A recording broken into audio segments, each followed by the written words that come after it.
Hello প্রিয় listeners, আশা করি আপনারা সবাই ভালো আছেন। আমিও ভালো আছি। আমি জয় আছি আপনাদের সাথে। রাত মানেই ভয়, আর ভয় মানেই আমি। আজকে আপনাদের মাঝে হাজির হয়েছি নতুন একটি সত্য জিনের ঘটনা নিয়ে। আশা করি লাইক কমেন্ট করে পাশেই থাকবেন। আমাদের পরবর্তী ভিডিওর জন্য অবশ্যই চ্যানেলটি সাবস্ক্রাইব করে রাখবেন। কুমিল্লার দৌলতপুর গ্রাম, চারদিকে ধান ক্ষেত, পুকুর আর মাঝখানে এক মসজিদ। শত বছরের পুরনো সেই মসজিদে রাত নামলেই নেমে আসে এক অদ্ভুত শীতলতা। লোকেরা বলে ওখানে মানুষের নয়, অন্য কিছুর বসবাস। গ্রামের ইমাম সাহেব এক রাতে স্বপ্ন দেখলেন, এক লম্বা মানুষ, মাথায় টুপি, গায়ে সাদা কাপড়, কিন্তু মুখটা অদ্ভুত কালো, চোখ লাল আগুনের মতো, দাঁতে রক্ত লেগে আছে। সেই লোক বলছে, এই মসজিদ আমাদের জায়গা, এখানে নামাজ পড়লে তোমাদের রক্ত ঝরবে। ইমাম সাহেব চমকে উঠলেন। উঠে দেখে জানালার পাশে লাল দুটি চোখ তাকিয়ে আছে, কিন্তু কিছু সময়ের মধ্যেই অদৃশ্য হয়ে গেল। এরপর থেকে শুরু হলো অদ্ভুত ঘটনা। রাতে গোয়ালে বাঁধা গরু সকালে শুধু হাড় হয়ে পড়ে থাকে, ছাগল অর্ধেক খাওয়া, চারপাশে কোনো রক্ত নেই। শিশুরা কাঁদতে কাঁদতে বলে, জানালার বাইরে লাল চোখওয়ালা মানুষ তাকিয়ে থাকে। একদিন গ্রামে এলেন এক নতুন হুজুর, হাতে তসবিহ, মুখে মিষ্টি হাসি। তিনি বললেন, এই গ্রামের সব অশান্তি আমি দূর করে দেব। তারপর মানুষ তাকে থাকার ব্যবস্থা করে দিল এবং রাতের খাবার দিল। কিন্তু তারপরেই ঘটে এক মর্মান্তিক ঘটনা। রাত ৩টার সময় হঠাৎ মধ্যপাড়া থেকে চিৎকার ভেসে আসে। চিৎকার ভেসে আসার এক পর্যায়ে মানুষ দৌড়ে সেই বাড়িতে গিয়ে দেখে হুজুরের আকৃতি অনেকটাই লম্বা হয়ে গেছে এবং কি তার মুখ দিয়ে লাল রক্ত ঝরছে। তার কিছুক্ষণ পরেই সে ঝাঁপিয়ে পড়ে বাড়ির গরু ছাগলের দিকে। তারপর তো মানুষ এদিক সেদিক দৌড়াদৌড়ি করে। তারপর মানুষ বুঝতে পারে এটা আসলে হুজুর ছিল না, এটা ছিল একটা দুষ্ট জিন। কিন্তু এখানেই শেষ নয়।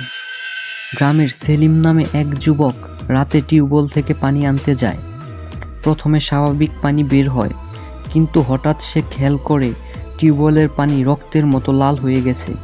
তারপর দেখে ঘন গরম রক্ত পড়ছে টিউবওয়েল থেকে।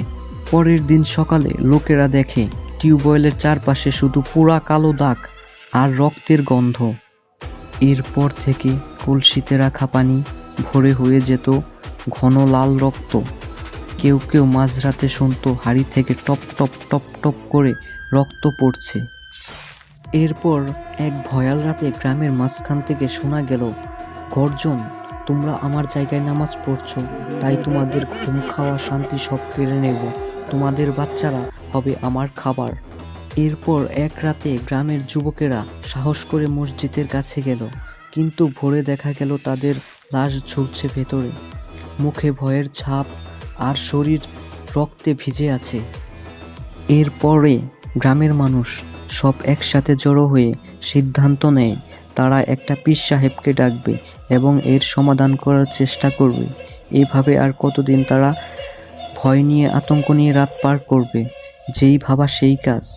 তারপর তারা সন্ধান পায় এক বিখ্যাত পীর সাহেবের, এবং কি তারপরে পীর সাহেবকে খবর দেওয়া হয়। পীর সাহেবের সাথে আসেন তার 2টা সার্কিট। তারপর পীর সাহেব বলে, আজকে আমি আপনাদের মসজিদে যাব। তারপর রাত হয়। রাত হওয়ার পর পীর সাহেব হাতে একটি কোরআন শরীফ নিয়ে মসজিদে প্রবেশ করে এবং তার সাথে আসা 2 সার্কিটও মসজিদে প্রবেশ করে। মসজিদে প্রবেশ করার সাথে সাথেই পীর সাহেব শুরু করলেন দোয়া দরুদ পাঠ করা। প্রথমেই সূরা আল বাকারা পাঠ করলেন, তারপর অনেকক্ষণ আরও দোয়া দরুদ পাঠ করলেন। এরপর হঠাৎ ঝড়ের মতো হাওয়া বইতে লাগলো, দরজা জানালা ধাক্কা খেতে লাগলো মসজিদের। মেঝে থেকে উঠল কালো ধোঁয়া, ধীরে ধীরে গড়ে উঠল বিশাল আকৃতি, চোখ লাল, মুখ থেকে রক্ত ঝরছে, শরীর ভিজে আছে রক্তে। তারপর সেই জিনটি বলতে থাকে, আমি শত শত বছর ধরে এই মসজিদের মালিক, তোমরা আমাকে তাড়াতে পারবে না, আমি এই গ্রাম আগুনে ছাই করে দেব। এরপর পীর সাহেব লা ইলাহা ইল্লাল্লাহু বলে কিছুটা পানি ওই জিনের শরীরে ছিটিয়ে দেয়। এরপর ঘন্টার পর ঘন্টা জিন আর পীর সাহেবের মধ্যে লড়াই চলতে থাকে।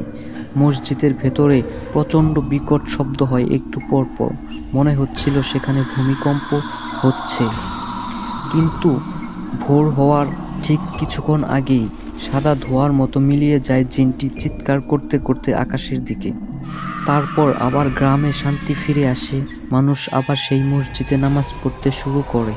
কিন্তু আজও দৌলতপুর গ্রামের মানুষ বলে মাঝে মাঝে টিউবওয়েল থেকে রক্তের গন্ধ আসে, কলসিতে রাখা পানি লাল হয়ে যায়, আর গভীর রাতে মসজিদের পাশে দাঁড়িয়ে থাকে সেই সাদা টুপি পরা মানুষ আর লাল চোখ কলা ছায়াটি।